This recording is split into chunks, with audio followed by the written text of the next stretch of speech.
Honra a tu padre y a tu madre, así se prolongarán tus días y te irá bien en la tierra que el Señor tu Dios te va a dar.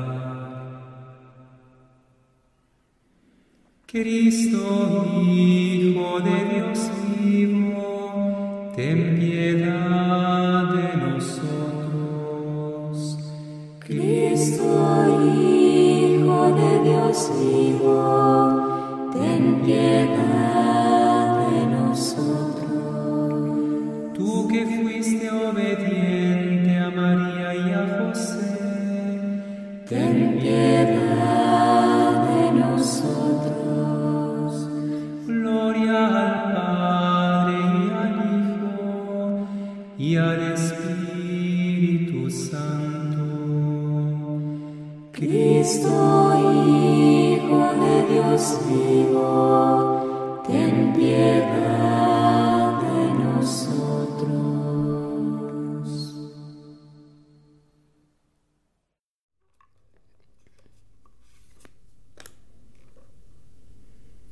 O Moço de Caráter, por Monsenhor Tiamertot, editora Caritatem, canal Le Conde. Caros ouvintes, caso gostem do que aqui será lido, por favor, adquiram um livro.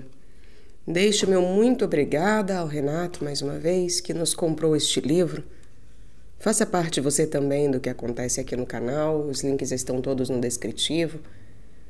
Também é possível participar de graça, curtindo, compartilhando, comentando. E muito obrigada a todos aqueles que chegaram até o fim deste livro. Finalmente, eis nosso último momento junto dele. Finalizamos. Muito obrigada a todos pela presença. Mais uma vez, eu desejo uma boa escuta. Fim da terceira parte, última parte do livro, fim do livro. A coisa mais difícil do mundo. A gente sorri sem querer ao olhar para essas antigas cartas geográficas, em que figuram vastos territórios desconhecidos, assinalados por manchas brancas, onde se acha escrito "Hic sunt leones". Aqui moram os leões. Pois bem, muitos estudantes que sabem de cor os minerais que se acham nas minas dos Montes Rochosos e as feras que habitam nas florestas virgens do Congo, ignoram completamente os valores latentes da sua alma e não têm ideia alguma das paixões ferozes que lhes devastam o próprio coração. Já o pagão Pitágoras recomendava a seus discípulos que a si mesmos fizessem as perguntas seguintes 2 vezes por dia, antes do meio-dia e à noite. Que fiz eu? Como o fiz? E fiz tudo o que devia fazer? Sestio perguntava-se toda noite: a que fraquezas de meu caráter busquei remédio hoje? Que defeitos combati? Em que foi que eu me tornei melhor? Em que foi que eu me tornei melhor? Sêneca, pagão igualmente, escreve: tenho o hábito de examinar-me cada dia. À noite, depois de apagar a luz, percorro o meu dia em pensamento e peso todas as minhas palavras e todas as minhas ações. Eles tinham razão. Só podemos ser donos de nós mesmos se nos conhecermos a fundo. O mecânico só é senhor da sua máquina se a conhece até o último parafuso, se conhece exatamente o grau de tensão que a caldeira pode suportar e se sabe regular as válvulas, etc. Sabes, porém, por que é que os homens não gostam de penetrar até o fundo da sua alma? Porque têm medo do espetáculo que ali os aguarda, da multidão de defeitos, de fraquezas, de sentimentos egoístas e de faltas contra a caridade que nela se acham. Talvez tu mesmo já te encontraste nessa situação. Disseste e fizeste coisas que os homens gabaram, mas que reconheces, refletindo nelas seriamente, que só fizeste por egoísmo, ou só por uma teimosia omitiste. Quem não conhece a própria alma gosta de fazer responsáveis pelas próprias faltas os outros ou as circunstâncias. Não há remédio, eu não tenho sorte, afirma um rapazinho reprovado em latim. Se ele quisesse ser franco, deveria confessar: eu não sou aplicado. Irritam-me sempre em casa, acrescenta outro. Quando deveria dizer: de outra vez, da próxima vez, eu tratarei de não ser tão teimoso e caprichoso. Não era inutilmente que o templo de Delfos trazia esta inscrição: conhece-te a ti mesmo. Perguntaram um dia ao sábio Tales qual era a coisa mais difícil do mundo. A coisa mais difícil é nos conhecermos a nós mesmos, respondeu ele. E a mais fácil é dizer mal dos outros. A coisa mais difícil é nos conhecermos a nós mesmos e a mais fácil é dizer mal dos outros. Conhecermos-nos a nós mesmos é tarefa difícil, porém indispensável. Propõe logo a ti mesmo, muitas vezes, estas perguntas: qual é a minha verdadeira natureza? Quais os desejos, as forças, as tendências que em mim se encontram? Tal livro, tal música, tal canção agradam aos outros. E o que é que me agrada? As coisas atraentes ou severas? Sérias ou jocosas? Os outros comportam-se assim em sociedade. E a minha atitude qual é? Eu sou tímido ou afoito? Qual é a minha ocupação favorita? Vale a pena que eu lhe consagre tanto tempo, quiçá tanto dinheiro? Para que fim fui eu criado por Deus? Ele demarcou o fim especial a todas as suas criaturas. Qual é o meu? Qual é meu principal talento? Qual o meu defeito dominante? Que é que me sai melhor? Quais são as minhas virtudes, os meus predicados? Tenho-os tão poucos e, entretanto, só de mim depende tê-los numerosos.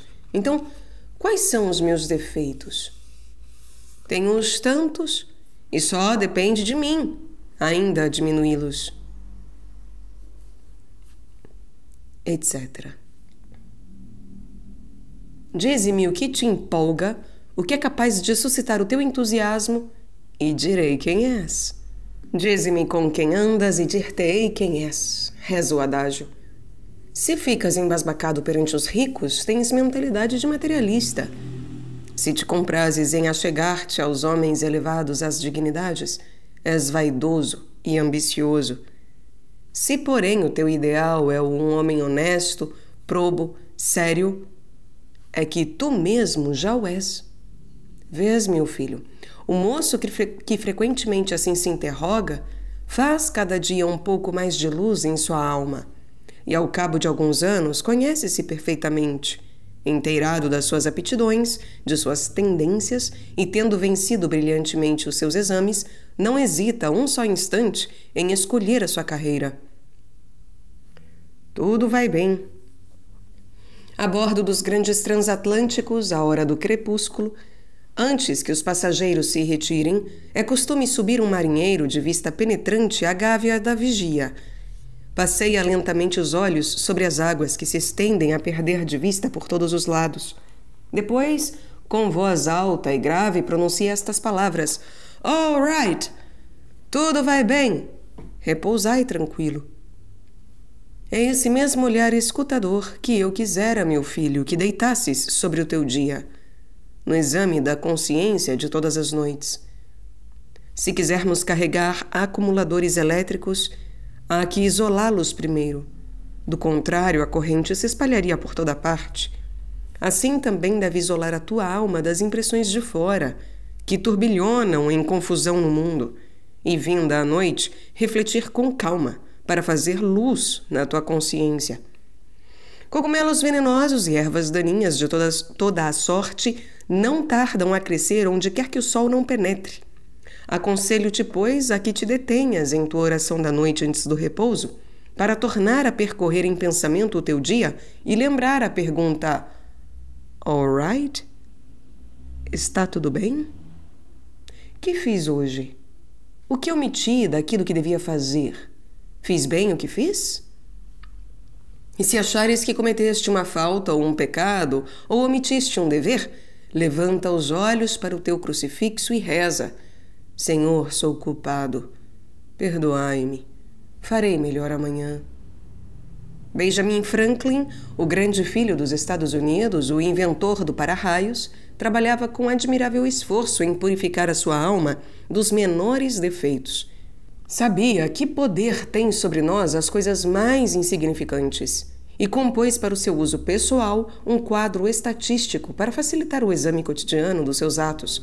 Agrupou todas as virtudes em 13 principais e sobre elas nunca deixava de se examinar antes de dormir: sobriedade, discrição, ordem, decisão, economia, aplicação, franqueza, justiça, moderação, pureza, paz do coração, castidade, humildade.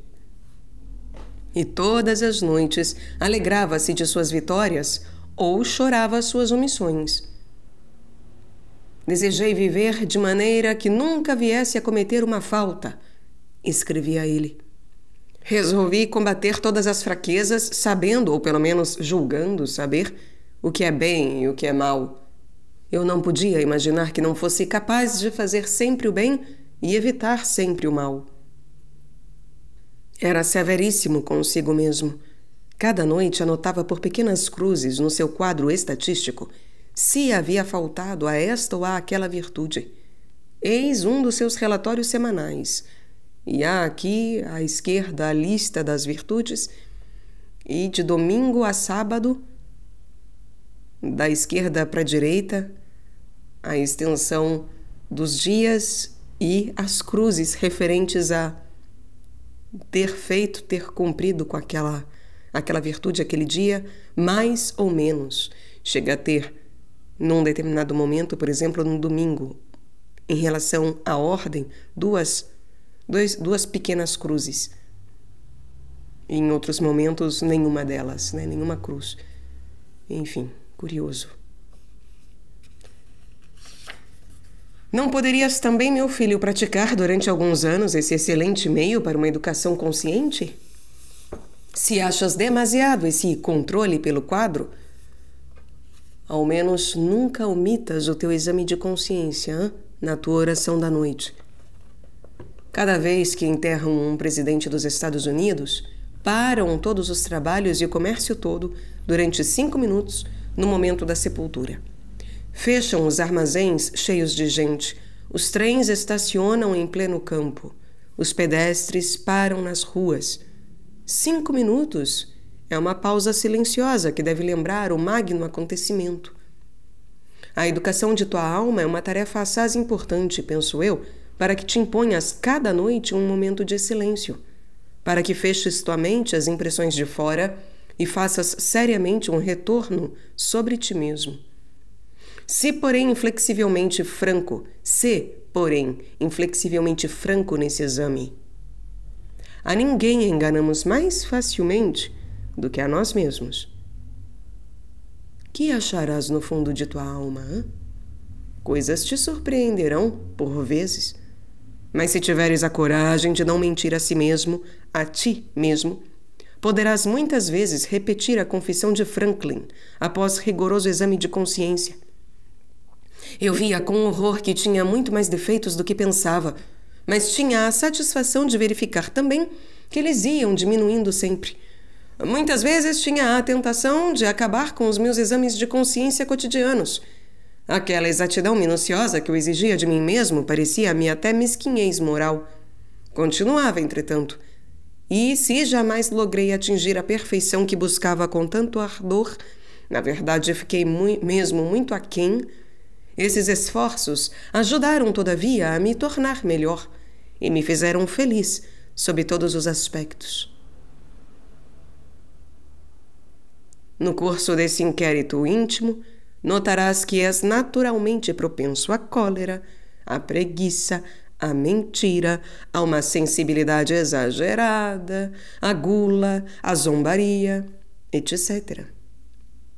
Não queiras tranquilizar-te como tantos outros dizendo: eu não consigo nada, é a minha natureza, e não se muda a própria natureza. Pois justamente aqui é que principia o trabalho da educação de ti mesmo.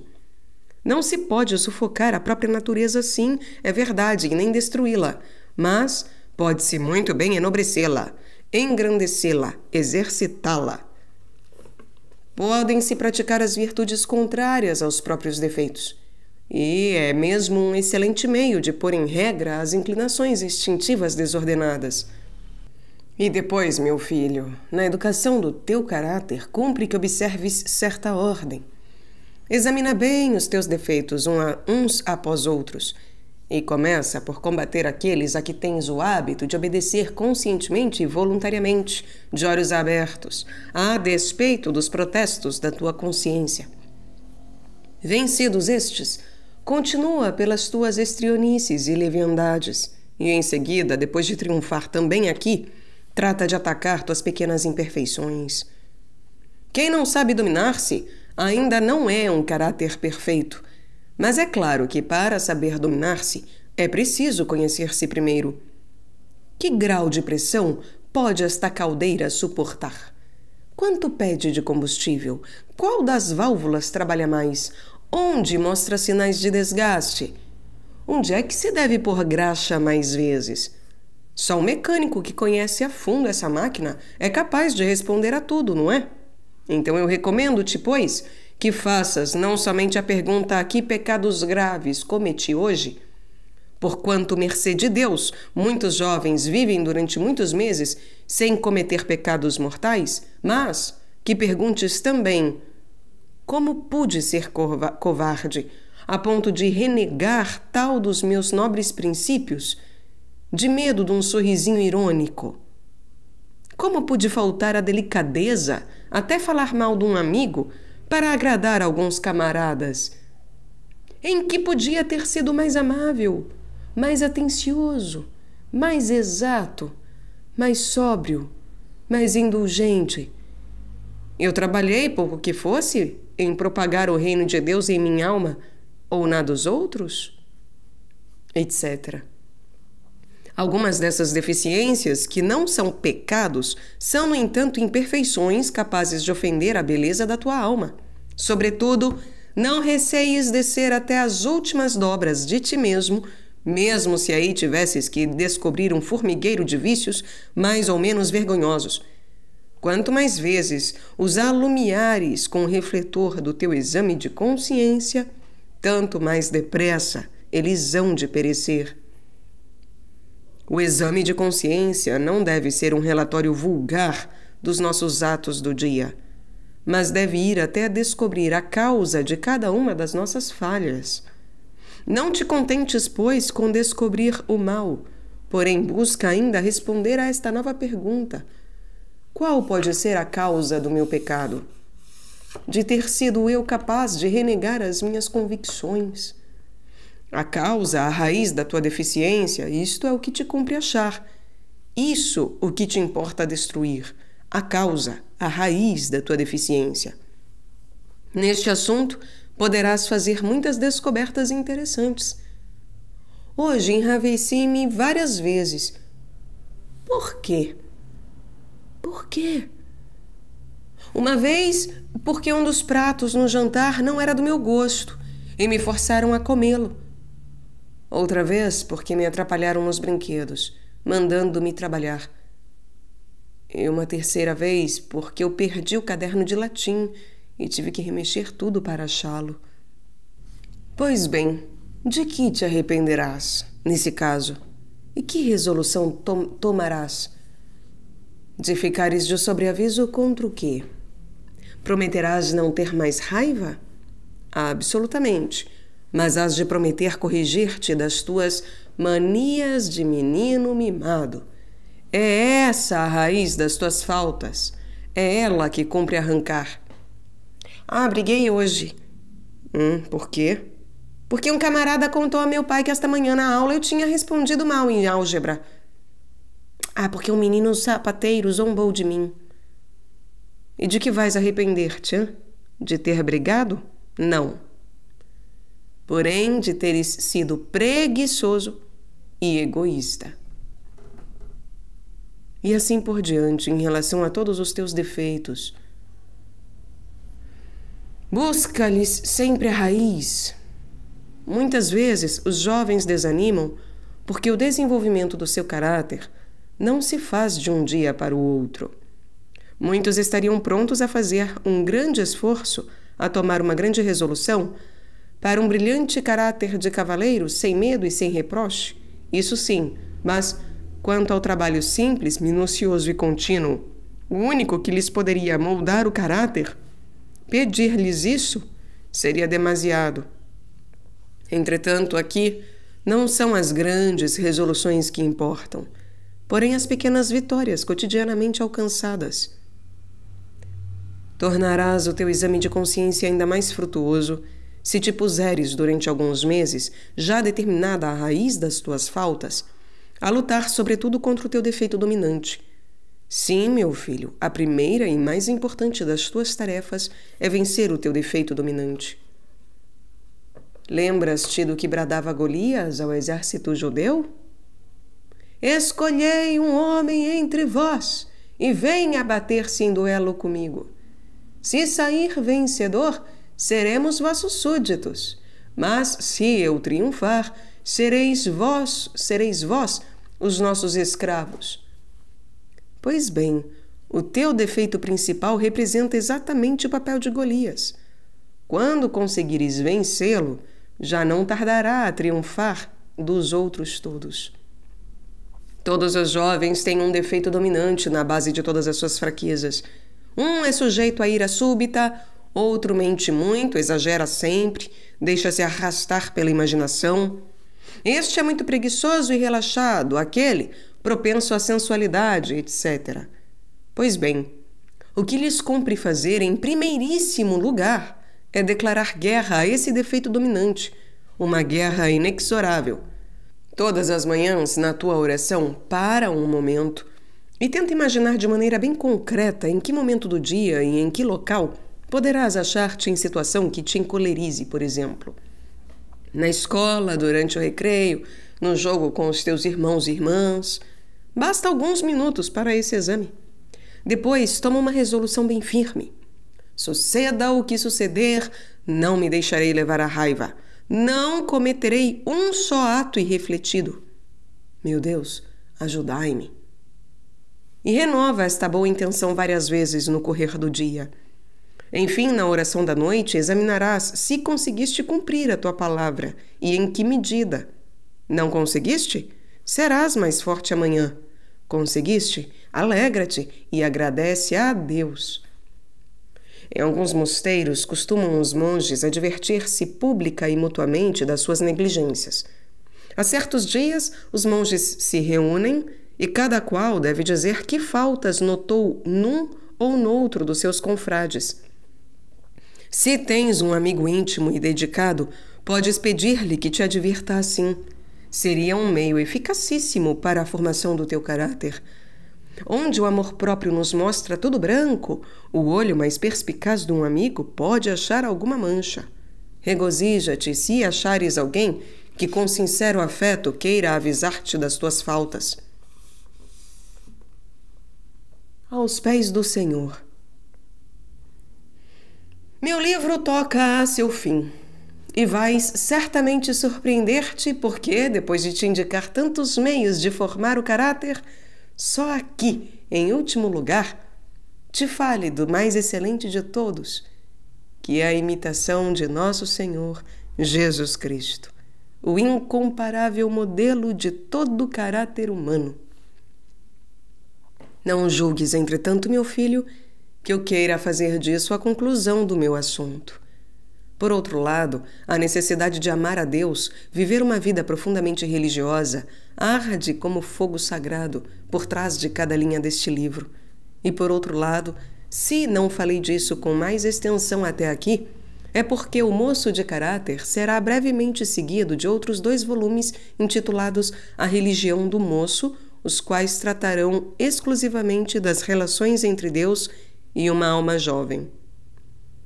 Ademais, deves ter visto por ti mesmo em todas as páginas deste livro que a escolha de exatos princípios vitais e a fiel obediência a eles, isto é, a formação de um caráter impecável, só pela religião é realmente facilitada.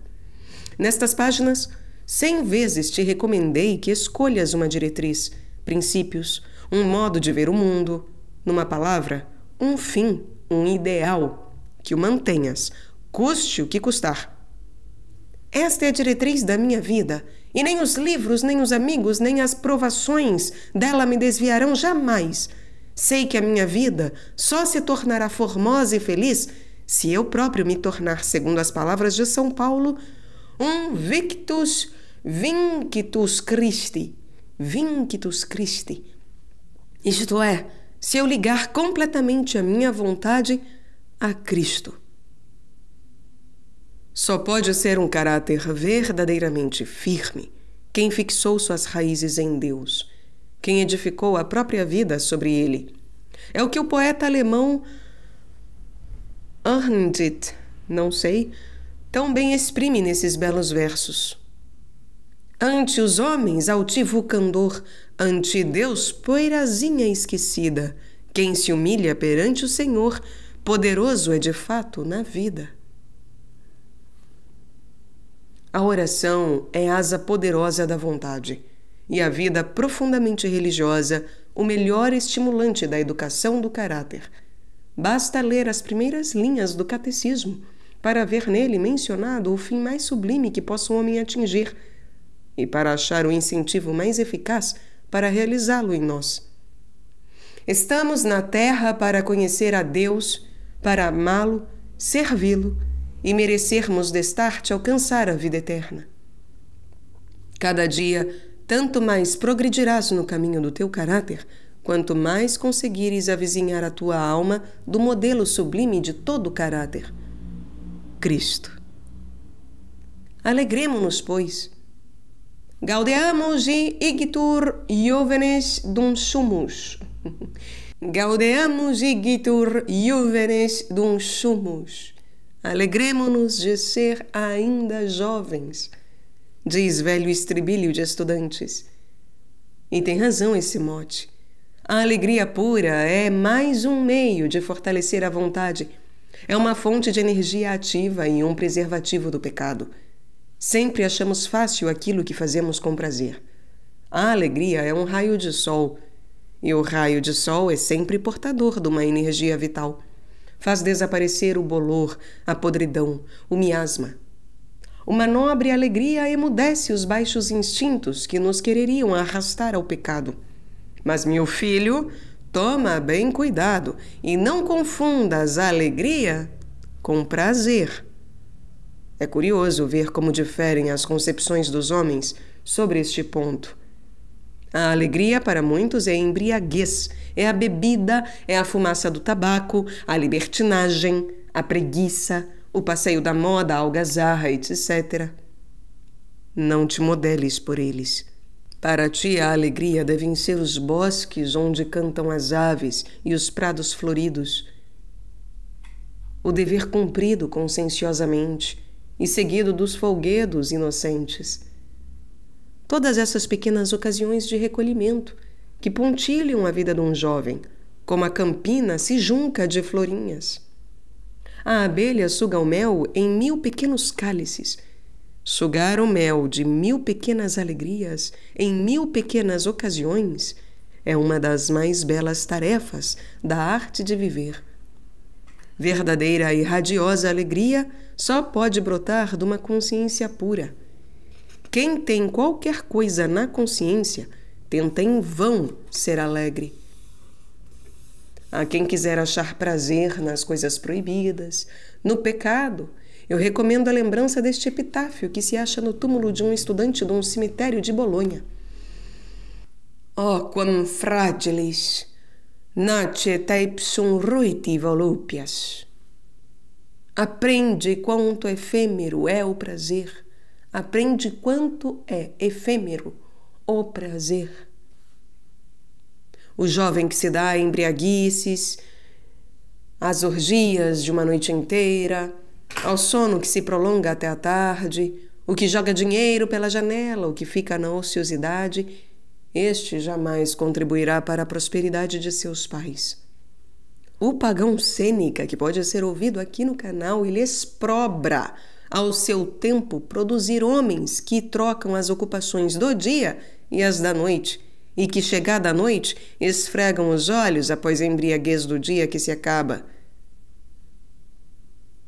Sunt qui officia lucis noctisque perverterin, nec ante deducant oculus externa gravis crapula, quam adaptere nox cepti. Sunt qui officia lucis noctisque perverterin, nec ante deducant oculus externa gravis crapula, quam adaptere nox cepti. Não estou bem certo se não se pode dizer outro tanto de muitos moços de hoje. São bem dignos de pena esses rapazes que passam os seus anos de estudos a divertir-se dia e noite, que se provam assim das mais puras alegrias, que não têm nenhum nobre entusiasmo, que desperdiçam um tempo precioso, gastam loucamente o dinheiro ganho pelos pais num trabalho às vezes bem duro. Em quantos deles, todavia, tinha-se o direito de fundar as mais belas esperanças, mas aniquilaram o seu talento, dando-se à bebida e à devassidão durante os anos de universidade. Afirma São Jerônimo que o jovem dado a beber arruína-se inevitavelmente. O vinho e a juventude são duplo incentivo a desejos sensuais. Vinum et adolescentia duplex incendium voluptatis. Por isso é que Salviano desejava escrever, à guisa de epitáfio, sobre as ruínas do Império Romano outrora tão poderoso: sola nos morum nostrorum vitia vicerunt. A única causa da nossa queda foi a nossa imoralidade. Sola nos morum nostrorum vitia vicerunt. Não entendas erroneamente minhas palavras, meu filho. Longe estou de querer que te entristeças e te tornes sombrio. O que quero, ao contrário, é ver-te alegre, jovial, sorridente. É que não sejas mocinho leviano, preguiçoso, inútil, que perde todo o seu tempo em divertir-se. Não te aconselho que vás ao encontro dos perigos com audácia temerária, mas teria muita vergonha de ti se soubesse que tremes de medo num quarto escuro. Absolutamente não te desejo ver atleta de circo, mas ficaria contente de te ver nadar como um peixe e voltear na barra fixa com vigor e destreza. Não te quero carrancudo, mas quando rires, quisera o fizesses sempre com toda a alma. Gosto tanto dos estudantes alegres, joviais, travessos. Fico inquieto quando os acho tristes, sem ânimo para o trabalho, envelhecidos antes da idade. Um moço que se senta tristemente a um canto está doente, na alma ou no corpo. Então, trata de ser sempre alegre, rir e cantar, como convém a jovens sadios. Mostra-te de bom humor em atenção aos outros, mesmo quando teu coração estiver a sangrar, ainda que isso te exija força de vontade pouco comum. E o que é ainda mais necessário? Conserva-te em calma e grande serenidade de alma, mesmo quando quisesses ceder à tristeza.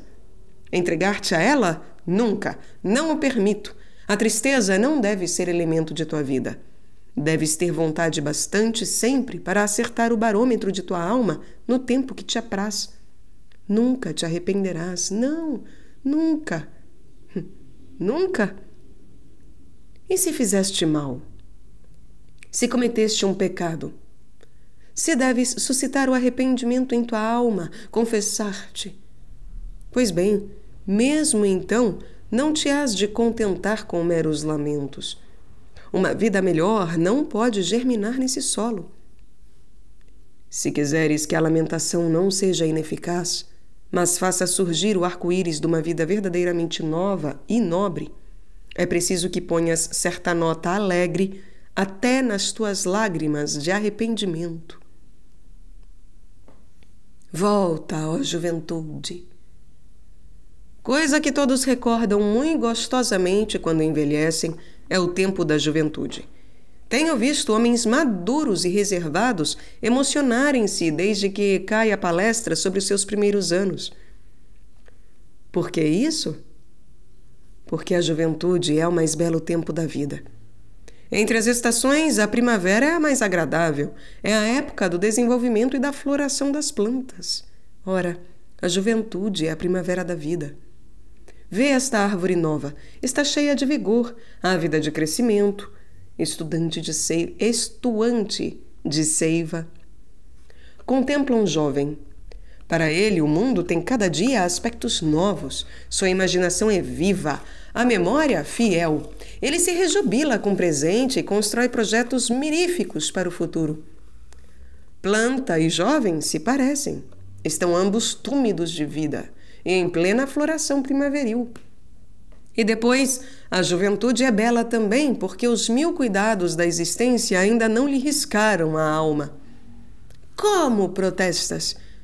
Mas eu tenho os meus problemas de matemática, os meus exercícios de latim, os meus... Ah, meu filho, se nunca tivesses outros cuidados senão esses no mundo, seria o paraíso.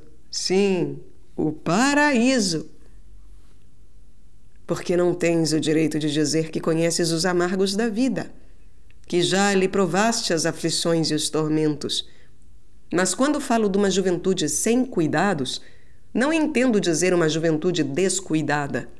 Ausência de cuidados e descuido são 2 termos que de modo algum significam, como muitos imaginam, uma só e mesma coisa. Não. E são esses que assim pensam que utilizam mal a juventude. Desperdiçam com leviandade incrível anos que nunca mais voltarão. Entretanto, se não tirarmos proveito da nossa juventude segundo o plano de Deus, no qual ela há de ser tempo de preparação para a idade madura, a idade dos frutos, essa juventude não passará de um sonho confuso, desalinhado, seguido mais tarde de doloroso despertar. Não te esqueças, pois, meu filho, que a juventude passa tão depressa como o vento e a flor. Ut flos vel ventus, si transit in nostra juventus. Bem sei que mesmo o justo cai 7 vezes, e que um jovem experimenta muita queda e muita recaída de ordem moral. Isso é bem triste, mas é a sorte da humanidade, e não é por causa disso que se fala de uma juventude corrompida. Só desespero do caráter que recua covardemente, sem lutar, diante de más inclinações que a homem algum poupam. Do jovem que, embora cônscio da imperfeição da sua alma, não tem cuidado nenhum de melhorá-la, não toma a sério a educação de si. Meu ideal é o moço de caráter nobre e puro, que sabe concentrar a sua verdade para a luta, por freio aos sentidos, vencer a frouxidão e a moleza, o que, conhecendo o valor da sua alma, única e imortal, não teme combater para conservá-la pura, que cultiva o coração e a inteligência, e sabe sorrir alegremente ante os labores mais difíceis. Meu ideal é o estudante aplicadíssimo aos seus deveres, fervorosíssimo na oração e cheio de entusiasmo no jogo. E tu, que queres ser? Que queres ser? Sim, que queres ser? À primeira vista pensarás talvez que me esteja interessando pela escolha de uma carreira. Não, não é isto. Eu não pergunto se queres ser médico ou negociante, engenheiro ou sacerdote, advogado ou industrial. Não. Onde quer que vás, para onde te conduzam os teus talentos, tua vocação, as circunstâncias, tua categoria social, agora pouco me importa. Mas o que importa muito é que sejas um homem e que cumpras o teu dever na situação que tiveres escolhido. Sim, o que queres ser? Te faço esta pergunta quase como um adeus. É que desejava saber se já te perguntaste qual a verdadeira finalidade, a verdadeira tarefa do homem neste mundo. Porque tudo neste mundo, até o inseto minúsculo e o menor grão de pó, tem um sentido, um significado, uma concatenação estreita com o universo todo. Não raro essa finalidade, esse destino das coisas, não o percebemos sem custo, mas existe, não obstante, em toda parte. E só o homem não haveria de ter o seu? Mas sim, e o mais sublime de todos. E qual é, pois, o fim do homem? A glória de Deus e a sua própria felicidade. O que significa isso?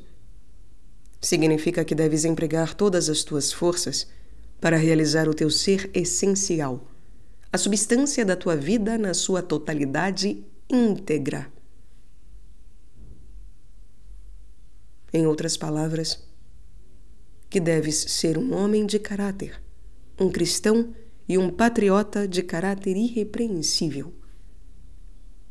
Quem é um homem de caráter?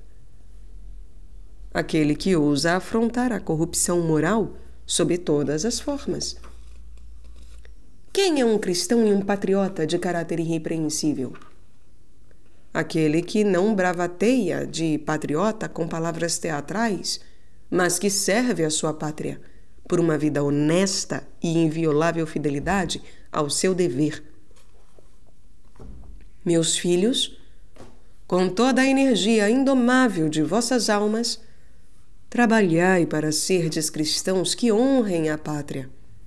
A grande nação dos tempos antigos edificou em Roma um templo magnífico. Denominaram-na Panteão e levaram para lá todos os deuses dos povos sujeitados. Ídolos, cada qual mais estranho, acharam um lugar naquele templo, levantado com arte incomparável, e aquelas imagens grotescas, sinais dos confusos balbucios da alma humana, eram uma nota triste e dissonante no meio dos ricos tesouros acumulados sob as maravilhosas arcadas das colunas coríntias. Um dia, no início do século IV, viajantes estrangeiros chegaram àquela cidade. Eram cristãos vindos de longe, bem longe. Entraram no Panteão e, à vista de todas aquelas divindades pagãs de estranhos semblantes, foram tomados de uma tristeza sem nome. Um deles tomou então do pequeno crucifixo que trazia no peito e, colocando-o ao pé da enorme estátua de um deus, retirou-se em silêncio com seus companheiros. Como vês, meu filho, esse pequeno quadro assemelha-se muito à luta que um jovem cristão deve hoje sustentar no panteão dos símbolos modernos. Logo que saíres da escola, sentirás também tu o sopro glacial do paganismo contemporâneo passar sobre o ideal da tua alma juvenil. No mundo, onde mutuamente se empurram e se esmagam para avançar, achar-te-ás logo diante de um monte de erros e preconceitos malsãos ante os quais tantos dos seus compatriotas estarão de joelhos e como que em êxtase. Um panteão onde só não terá lugar a adoração ao verdadeiro Deus. E quer queiras, quer não, serás obrigado a penetrar neste panteão e a viver neste meio de novo paganismo. O teu dever será então permaneceres firme e não te fazeres pagão também. Se levares a cruz de nosso Senhor Jesus Cristo no peito e no teu coração, se viveres segundo os princípios cristãos, se não te envergonhares do teu crucifixo no meio dos teus companheiros e de teus amigos, no teu ofício, na sociedade, e isso por toda a tua existência, então permanecerás cristão, irradiarás luz, alegria, bom exemplo. E assim, de moço de caráter, tornar-te-ás homem de caráter. E último ponto, uma triste noite de São Silvestre. Jamais esqueças, filho, a verdade que te saltou aos olhos a cada página deste livro. Em ti está oculto o maior dos tesouros, tua alma única e imortal. A grande tarefa da tua vida terrena é tornares bela, sublime essa alma, a mais rica possível de nobres qualidades. Para cada um de nós, a felicidade da vida eterna depende do esforço que empregamos neste mundo no aperfeiçoamento de nossa alma. Certamente já ouviste da ágave, essa planta singular que só floresce de 100 em 100 anos, mas que dá uma flor de beleza maravilhosa. Durante um século todo ela se prepara para esse belo dia, congrega suas forças, enfeita-se, embeleza-se por um trabalho íntimo e oculto. Um século todo. E quando o tempo é chegado, abre suas corolas inteiramente brancas para encanto dos que vêm ver o prodígio. Pois bem, meu filho, deves também tornar-te uma ágave florida. Deves empenhar todas as forças para atingir este único e grande fim, desabrochar a flor do teu caráter. És uma jovem árvore em pleno crescimento, um botão que procura entreabrir-se, uma semente que quer amadurecer. Durante a juventude, trabalha sem descanso a formar tua alma, a cortar-lhe os brotos selvagens, reúne todas as energias para te tornares um homem, de caráter tão puro e tão firme, que até os anjos do céu possam alegrar-se com ele. Toda alma deve ser conquistada, e toda conquista é a preço de luta. Os desejos da carne não se harmonizam com as nobres aspirações da alma. E eis o combate que se trava. É a luta da alma para conquistar sua liberdade. Quem deve reinar sobre mim, hein? O corpo ou a alma? Quem deve mandar? O senhor ou o servo? Quem deve empunhar o leme? O capitão do navio ou o maquinista? E que caminho tomará o batel de sua vida? Da minha vida? Viajará a matroca? Por entre bancos de areia e rochedos submarinos, incessantemente avariado? Ou irá direto para o porto natal? Onde abicará minha nau? Nas praias da felicidade eterna ou na eterna condenação? Não achas que vale a pena lutar para chegar a fim bom? Um grande escritor alemão, João Paulo, dá-nos terrível quadro do pungente estado da alma de um náufrago da fé. Por uma noite de São Silvestre, 31 de dezembro, um ancião cismava junto à janela. O seu olhar receioso e sombrio ia-se para o céu semeado de estrelas cintilantes e baixava depois para a terra silenciosa, envolta num lençol de neve. Os olhos requeimados pela insônia e o coração desiludido já não conheciam repouso. O túmulo abria-se diante dele, aproximava-se cada vez mais. E o velho, cheio de pavor, verificava que em toda a sua vida tão longa não fizera mais que uma multidão de erros, de pecados e de ruínas. Um corpo estragado e uma alma envenenada pelos prazeres. Surgiram-lhe na memória os belos dias da juventude e faziam-no tremer como diante de abantesmas, como diante de fantasmas. Tornava ele a ver-se jovem numa deliciosa manhã de maio, quando seu pai o deixou partir sozinho pela primeira vez pelo desconhecido caminho da vida. Revia o momento fatal em que, arruinando de um só golpe as belas esperanças que seus pais nela haviam fundado, e voltando as costas ao caminho áspero que assegura a paz do coração, o caminho da virtude, da honra, do dever e do trabalho, metia-se pela estrada larga dos gozos malsãos e do pecado.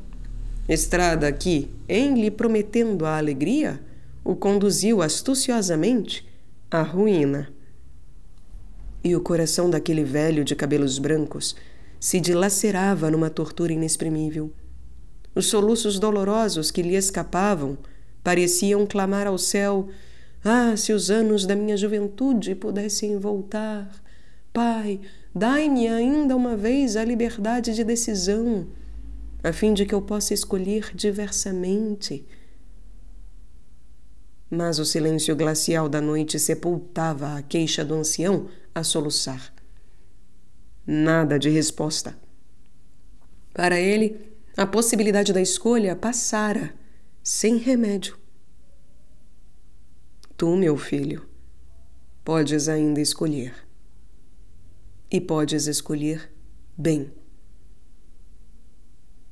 Uma primavera sem flores, um céu sem estrelas, um jovem sem nobre ideal? Não, nunca. Já fiz minha escolha? Sim, já escolhi. Quero ser um moço de caráter impecável. Quero viver de tal sorte que minhas ações, palavras e pensamentos nobres e puros possam esvoaçar em torno de mim, como pássaros alegres. Quero que todas as minhas ações, todos os meus pensamentos sejam para o meu melhor amigo, para meu Senhor e Pai, para Cristo, que me há de chamar docemente a si e me beijará na fronte, como suave recompensa. Sim, quero ficar ao lado de Jesus Cristo, e nada poderá jamais separar-me dele. Jamais. Jamais.